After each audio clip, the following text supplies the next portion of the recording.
The art and science of interviewing is reflected in the reality that you must have, first, the ability to interview people.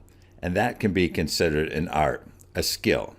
It's also a science, as you will conduct your interviews by having written interview questions that you develop ahead of time that are aligned to your study. While it's easier in one way to write the information and then ask the questions, how you ask the questions and how you get the feedback from the people you interview is the art part. Not everybody is good at doing interviews, but it's a skill, and like any other skill, it can be developed. As I go through this lesson strategy, I believe you'll see why I believe that interviewing is as much an art as it is a science. If you ever heard about the interviewer Larry King, who was a popular one-time CNN host, he would ask questions of many celebrities. He always interviewed famous people. He had an hour show Monday through Friday on CNN where he would ask people questions. And his style was excellent. He was known and still is known as one of the best people interviewers of his time. He had the ability to ask people questions and elicit information from them, oftentimes which was unexpected. Larry King certainly understood about the art and science. He did his homework before he did his interviews. He did the science part first. He had background information. He knew exactly what he was going to ask in each interview before the interview ever started. And then the skill part about how he made people feel comfortable, how he was able to get them to say things they never thought they would do. Actually, Larry King was known in his time for being able to get information out of people he interviewed who never expected to say what they did. Interviewing is not a discussion. A discussion is often when two people are involved in communicating back and forth about a certain topic or topics, whereas interviewing is not so much a discussion as it is one person, the interviewer, asking a question and then letting the interviewee answer the question without prompting. The discussion part is often what hurts people doing research. And I mean that in the sense that how it hurts them is that if they engage in a discussion with the interviewee, all of a sudden too much information that's not related to the reason for the interview is gained. And that can hurt the end result. If you have too much information in the answers to questions from the interviewees, it'll be very difficult to analyze such data and make any findings and conclusions because the outcome will be less focused than if one just stayed directed at what the interview session was about. So try not to get into a discussion. Usually, as a faculty chair, as a research expert, if you will, in qualitative research, when a student has little findings, or even in corporate work where a corporate researcher had did interviews, it's not uncommon that when there are less findings that are specific, one can go back to the interviews and see if they're transcribed or listen to the recordings, that instead of asking questions, the interviewer got involved in discussion. This is also not unexpected that an interviewer will get involved in a discussion, particularly with new researchers who are not skilled at the art and science of interviewing, because the topic's exciting to them. I know a lot of people who do research, particularly doctoral students, who are not skilled in the art and science of interviewing, and they are so excited about their topic, they've got somebody to talk to, and it's easy to get involved in a discussion. Try not to let that happen if you're going to do qualitative interviews. It's not as simple as it seems. It seems like it would be easy just to ask somebody for an interview, sit them down, do your interview, and be on your way. Well, that's not the case. It can be that simple, but rarely is it ever. Understanding that the process of getting people to interview, particularly if you are doing a doctoral dissertation and you're asking people for help, they may be busy. They may not have time for you, or as much time as you would like for them to have to answer all your questions. Oftentimes, people will have great intentions to say, oh yeah, I'll do it, and then they'll never show up, or they'll never do a follow-up. And just the reality of putting them into a room, making them feel comfortable, and getting through the interview cycle is not as simple as it seems. In retrospect, most people who've done interviews for the first time will tell you it was much more difficult and challenging than they anticipated. And that's because they didn't fully plan their work. If you understand more about how the art and science of interviewing is applied, you can be better prepared. The more prepared you are, the more likely those you interview are going to be more comfortable with you and then answer the questions. I find it odd that somebody who's never done an interview before for research would go straight out and do the first interview and not really knowing what to expect.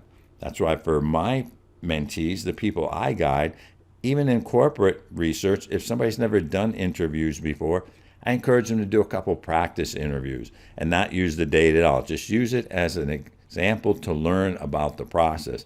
Get comfortable with the process. That will help you, if you're in that situation, realize the complexity of interviewing and gain a little bit of skill so that you can apply it to when you're actually collecting data for your research from each interview. Research interviews are different than job interviews. I have heard time and time again, particularly from business students when they're working on their doctoral dissertation, as well as corporate researchers who have been involved with hiring others. A job interview is a form of interviewing, but that's different. There's more of a conversation. Whereas in research interviews, it's focused on the research questions and gaining information from those interview questions. If you believe you're great at doing job interviews, you might be a good research interviewer inherently. But just because you are very good and you have done 20 or 100 job interviews in your career, don't necessarily falsely believe that that automatically makes you a good qualitative researcher in doing interviews. It will probably come easier to you because of the skill set you develop doing job interviews, but no, there is a distinction between research interviews and job interviews. The more you understand what those distinctions are, the better you'll be at both. And I have found oftentimes that those who are good at doing qualitative research interviews are much better at doing job interviews because they know how to focus what they're doing in those job interviews more so than they would otherwise. The sixth area I want to address here are focused questions get focused answers. This is one of the reasons why in preparing to do research would have expert panel reviewers look at the questions as well as have a field test done. The field test allows for research experts to look at the questions that are being asked to the interviewees to make sure they're aligned. When you have the opportunity to interview people, you want to give them the focused questions and get that focused answer for each question from every person you interview. The more focus you have, the better results. This is why it's part of the planning process. The more time you plan, the better results you're going to get. So as you start to do your interviews, remember, stay focused on the questions that you have developed and then seek those focused answers. If somebody's going off track, if you will, or starts to get involved in a story when you're not seeking one in the interview, bring them back to what the purpose of your research is, what the reason for the question is, and get them to answer the question. I like to tell students, start with the end in mind. All too often, though, students have never done interviews. They've never done qualitative research. And this is not uncommon for first-time corporate researchers either. They don't really know what the end is, other than the fact they're going to do interviews and produce some findings at the end.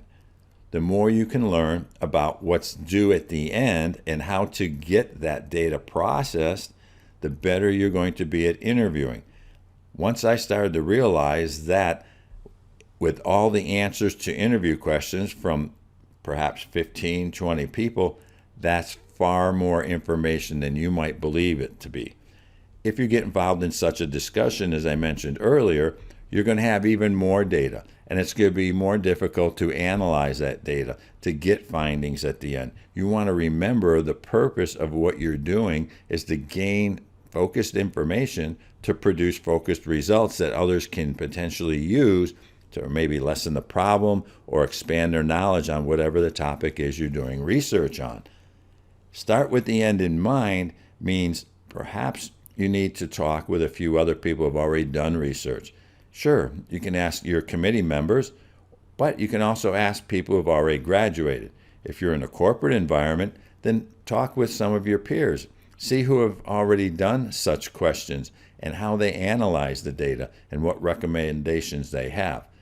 In many aspects of work, when we start with the end in mind, we tend to have a greater vision or scope of work, and that allows us to do our job better.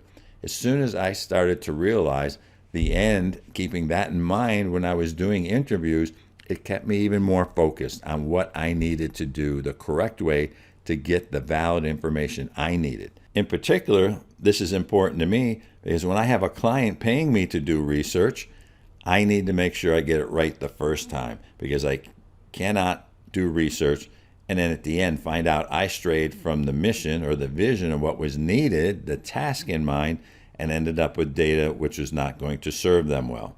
Believe me, if that happens to you and you're doing research as a consultant, you may not get hired back again at that company to do any more work for them at all. When you start to do the interview process, make each person feel comfortable.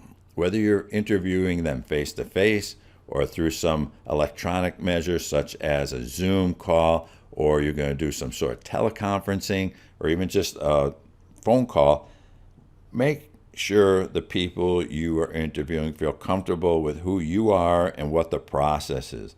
The more comfortable people feel, the more likely they are to give you better answers, more in-depth answers.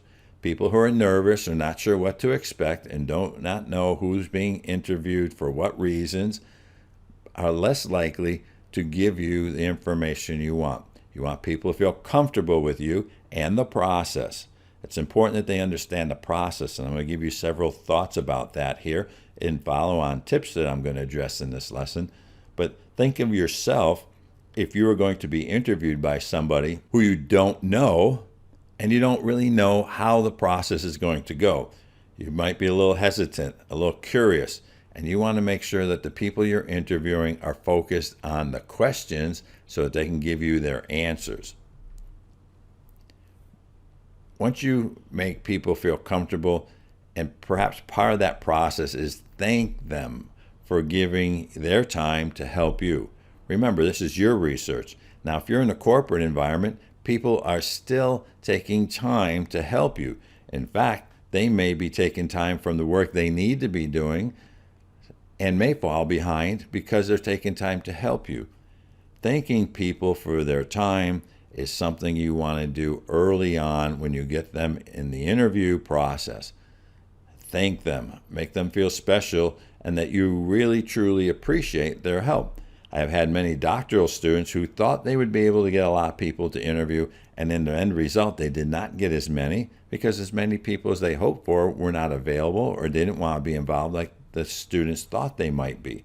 So you want to make sure that people feel comfortable and that you thank them as part of feeling comfortable.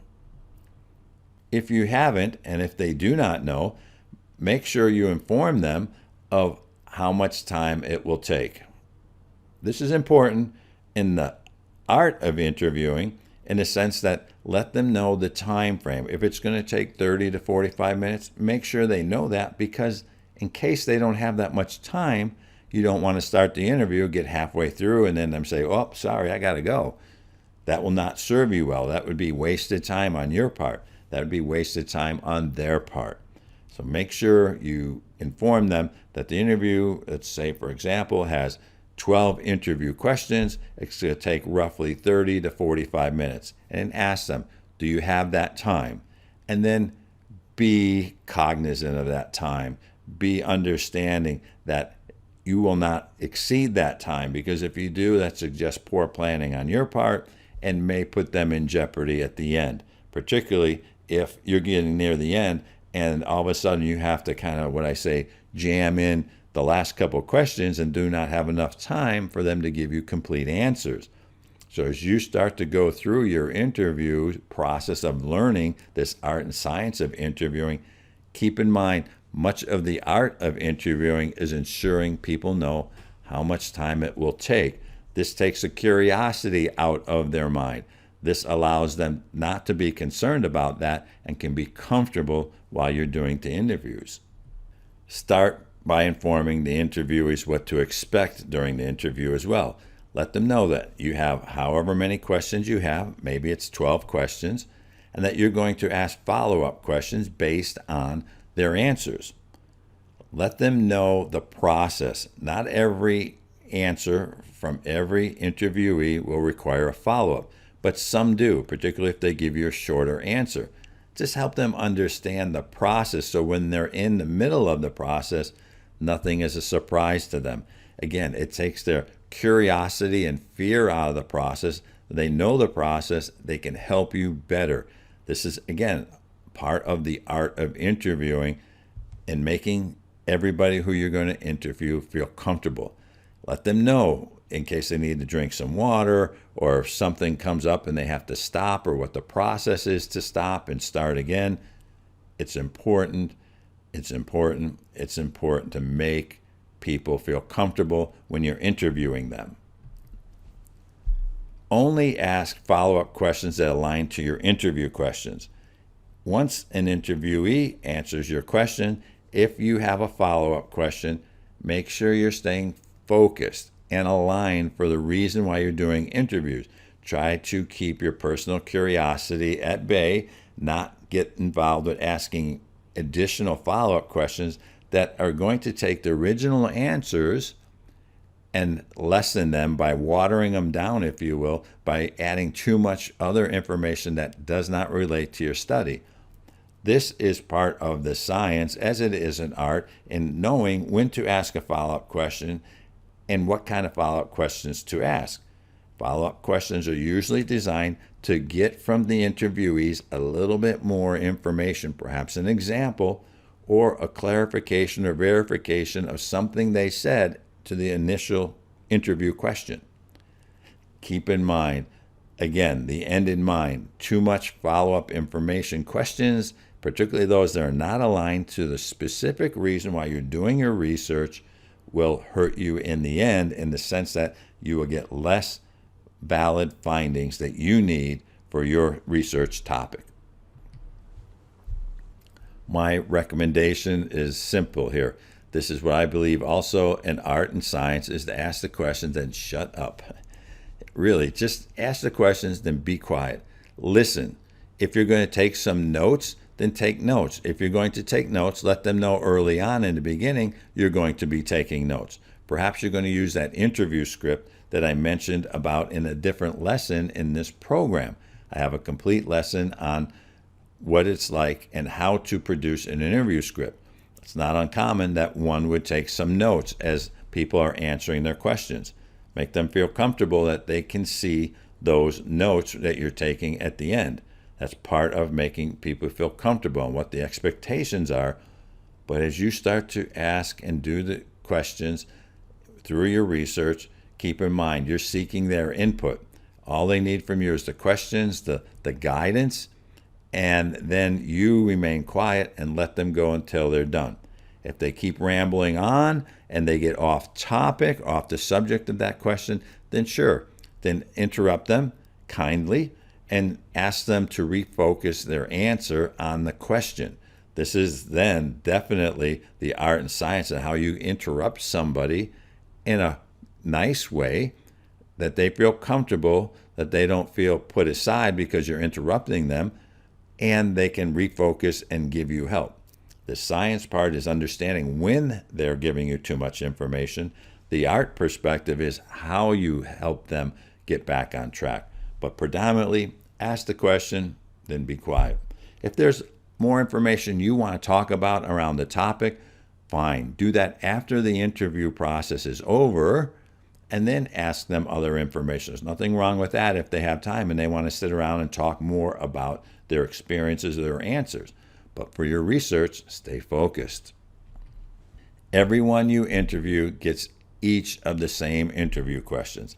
You can't ask one person several questions and someone else different questions, or not all the same questions. Keep in mind, if you have an interview script and you have 12 interview questions, you have to ask 12 interview questions to every person. You can't skip around and say, well, I'll only ask every other one to every other person I interview. That's not going to get you what you need, nor is that good research. Everyone gets each interview question. So if you have 18 or 20 interview questions, which I think are way too much, then you have to ask every one of them. That is not keeping the end in mind, because if you interview 15 people with 20 individual interview questions, you're going to have so much data at the end, it's going to be hard to manage and produce any significant focused results. So everybody gets the same questions. If somebody says they don't have an answer or they don't have an example, that's different than not asking them at all. Do not ask questions not in the interview script. As I mentioned, there's a complete lesson on an interview script. Have all your questions in a copy of that interview script. And if the questions are not there, don't ask them. You may have to do follow-up questions, but only if needed. Now, here's where variation will come in. You may ask the same questions to everyone, but you may have to ask different follow-up questions based on the results of each individual answer. The reason that you do not want to ask questions not in the interview script, because that's not the plan. That would take you off focus. You may get into doing a couple of interviews and all of a sudden think you need to ask a different question that you didn't ask the others. Well, that's a different process, and you can, in that case, add another question, but then you have to annotate this in your research and your data collection and data processing to indicate that not everybody got all the same questions. When you plan to do your work in a doctoral dissertation proposal, you're proposing what you're going to do. That doesn't mean it's hard, fast rules. You can have some variation in the process at the end of how things are done. But if that's going to be you want to make sure that you engage and communicate with your dissertation chair and get guidance along the way to make sure what you're doing is going to be acceptable. In corporate research, it's a little bit different. You may not have to go to get approvals, but you still want to follow a sound, systematic approach to interviewing, because in that case, you might have to interview people differently from the point you decide to ask new questions and analyze that data differently. For example, I might have somebody doing research, and after the second interview, they think, oh, I need to add another question or two. That's fine. My suggestion is then consider the first couple practice and don't include them in the data analysis. So there's a lot of different ways you can go about completing your research if once you get into the process, you realize you have to ask one or two more questions that you didn't anticipate because you never did the interviews before. But keep in mind, the more variation, the more concerns others are going to have, and the more likely that your work will not be as sound and systematic, maybe as reliable, and some of the factors of trustworthiness might be questioned. When you're done, again, thank your interviewees for the time. Thank them for giving you their time that they took out of their schedule to help you with your work. You can't go wrong by thanking people enough. So make sure they feel comfortable about what they did, and that way when they leave, they feel good about themselves. Hopefully they feel good about participating and helping you in the research. And with that, keep in mind that when you thank them, if you're going to do member checking, inform the interviewees what and how it will be conducted. I have a complete lesson on member checking and how to do it. But basically, member checking for the discussion here in this lesson is that after the interview, in a certain period of time, you're going to send them copies of the verbatim transcripts. And you're going to ask them to review those transcripts. And if there are any mistakes in there, or if they had said something that they meant to say something different, that they let you know, so that when you use their transcripts to run the research data analysis, that you have the most accurate information there. Now, oftentimes member checking is done within a certain amount of time of when the interview is done. As the closer to the time the interview, the more likely they're going to remember and actually reply to you with help. The longer it takes, the less likely they're going to remember and may not even want to go through the work then. So I encourage you to review the lesson on member checking, what it is and how it's done. But if you're going to do it, definitely as your interview is coming to a conclusion, let them know how member checking is going to be conducted, what the expectations are, what the time frames are. So again, they're informed. They know exactly what's going to happen and what will happen if they reply and if they do not reply. Go back and listen to that lesson when you get a chance on member checking, and you'll know more than enough to be able to help your interviewees understand the process.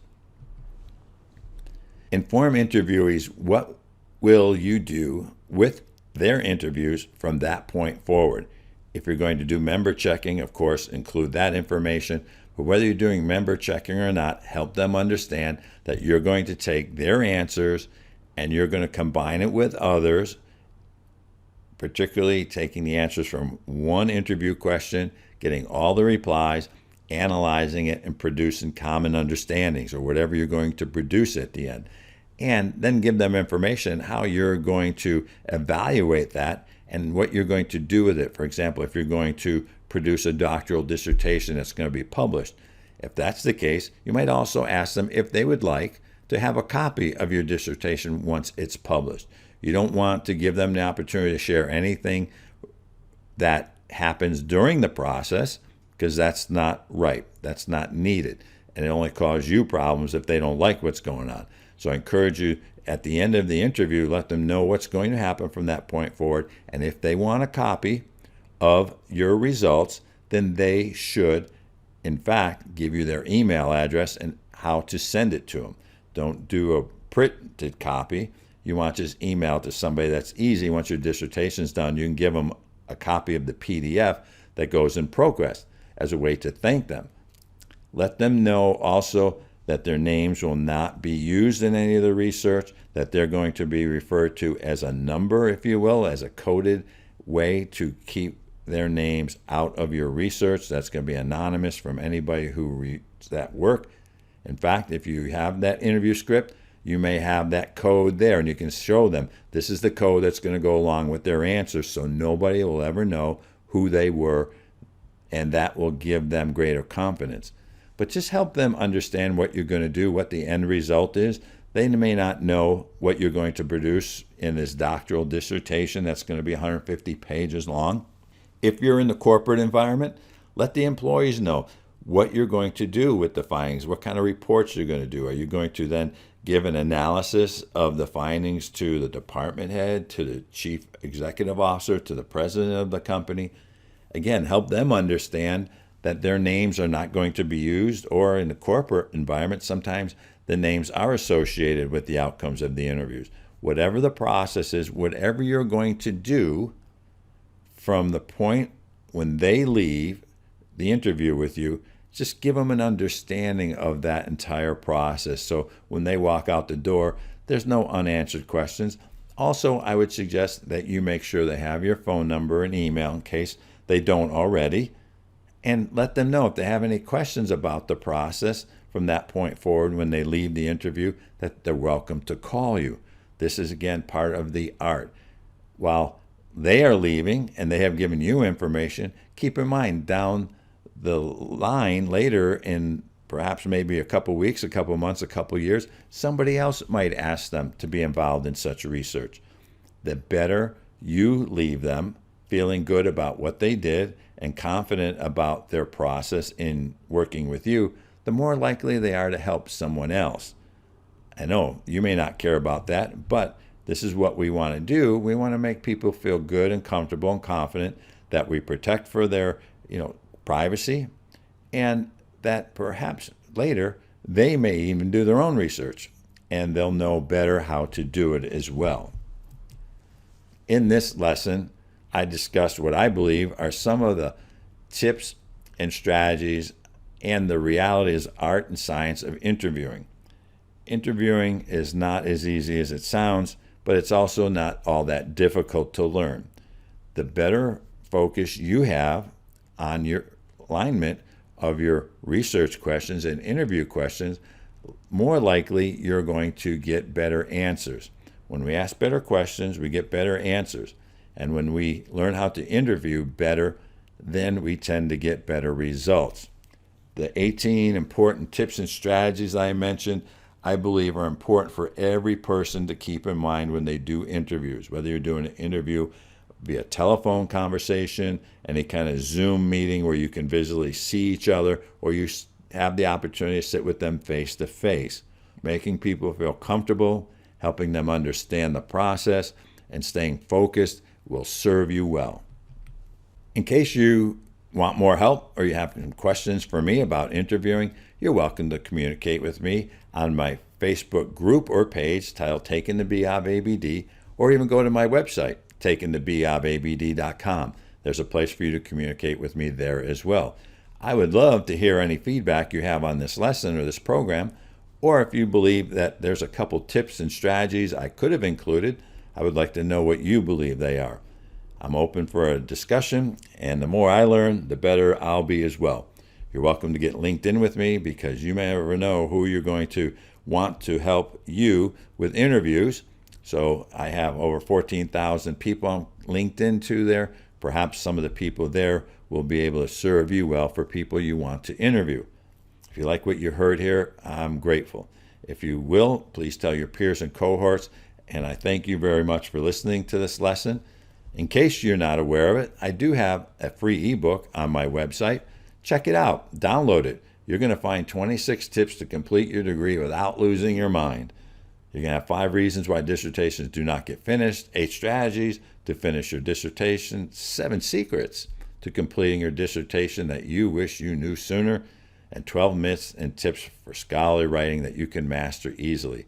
That's all in my free ebook. Download it. It's titled Strategies and Tips for Completing a Doctoral Dissertation Program. If you like it, then share it with others too. The link, let them find it and download it themselves. The more people that read it, the more people I'm able to help. And concluding, I'll end this with interviewing, an art and a science. The more you know about the artfulness of interviewing and the science of developing the interviews, the better you're going to be.